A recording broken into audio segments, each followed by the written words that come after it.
Agora respondendo a nossa quarta questão da nossa lista, item A.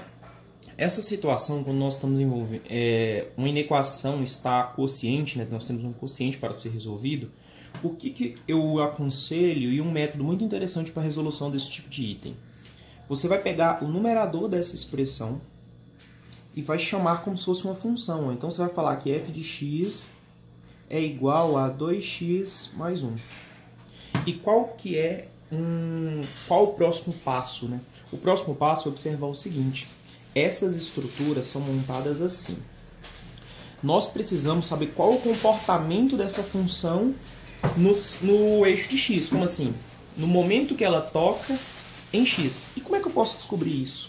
Isso é descoberto quando eu falo que a imagem da função é zero. Logo, 2x mais 1. Pega 1, passa com a operação inversa, ele está positivo, vai passar negativo.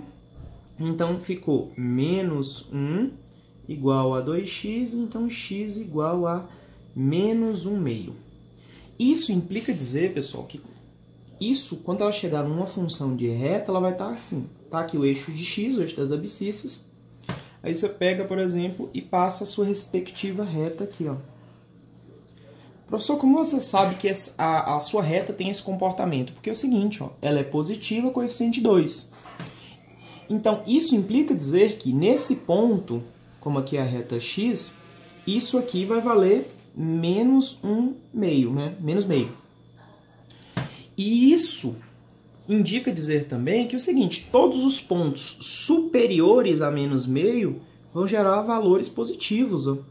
E todos os valores anteriores a menos meio, valores negativos. Você vai fazer isso com a sua segunda função também, ó. Então você vai inferir que, por exemplo, o seu denominador é uma outra função, por exemplo, uma g de x. E você vai observar a mesma estrutura observada na primeira. Você vai falar que a imagem aqui é zero. Então, 0 é igual a x mais 2. Então, x é igual a menos 2. Faça a mesma estrutura feita anteriormente. Primeiro, você vai avaliar, ela é positiva? É positiva. Então, a reta vai ter esse tipo de comportamento e ela toca aqui em menos 2. Todos os valores superiores a menos 2 serão positivos e todos os valores inferiores a menos 2 serão negativos. E o que você vai fazer? O próximo passo é observar o seguinte: você vai colocar duas retas aqui, ó.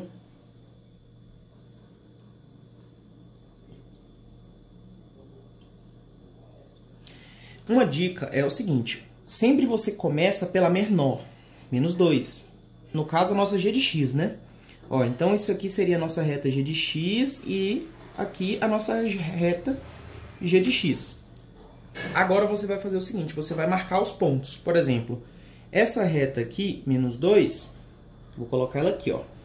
Menos 2. Menos 2, valores superiores, isso dá pontos positivos, né? Infinito positivo, e aqui o infinito negativo. Aí você vai lá embaixo e marca a sua segunda reta.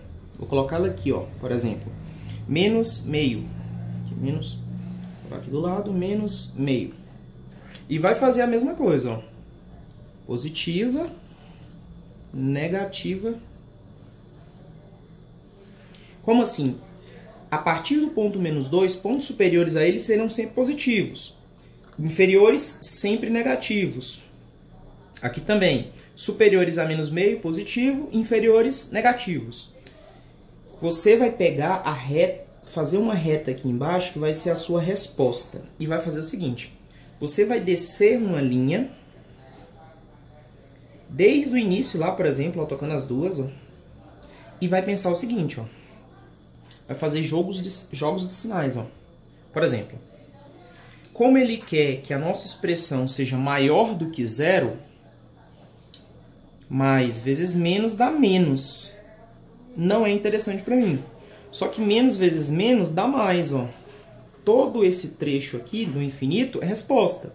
E mais vezes mais também dá mais. Então, o que acaba acontecendo é o seguinte, ó. Vou reescrever aqui, ó, 2, né? Menos 2. E aqui, ó, menos meio. Então, a nossa resposta x é menor do que menos 2 ou x é maior do que menos meio. Porque todos esses pontos aqui satisfazem a nossa equação e todos esses pontos aqui satisfazem a nossa equação.